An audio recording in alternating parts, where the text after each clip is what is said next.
Eğer bir gün bunu eşitsen, deme her şey bitmeyip.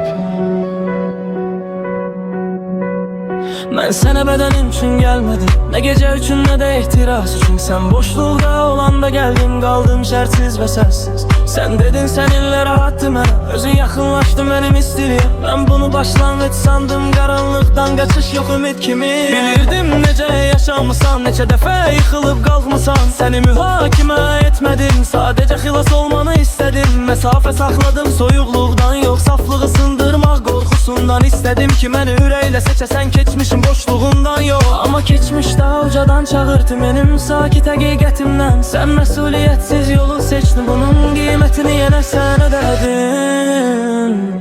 Əgər bunu eşitsən bir kilən, sənin tirisik düşcitiri zərəflik kimi yox. Talih, mənası kimi mən istərim. Zəmizin qaçıb gizdirməyəcəm, sana sana ol bir seçdim, olub ki yenə yandırır. Sənin tirisik düşcitiri zərəflik kimi yox. Talih, mənası kimi mən istərim. Tanı sənin düşcitli sandan yoxam, sana sana ol bir seçdim, olub ki yenə yandırır.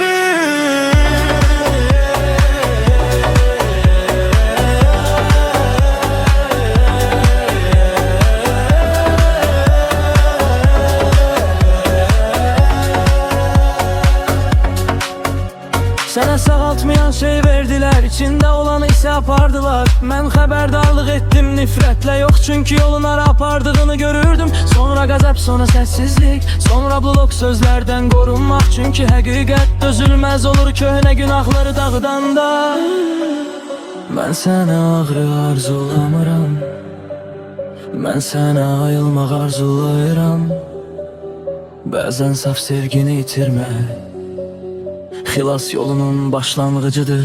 Əgər bunu eşitsən bəlkə özün haqqı yersən, qorqacını dəkla duya bilməm. Qalxa bilər bənə kimi məzillər nüna etmə istəyirəm. Nəzində qayıtma istəyirəm.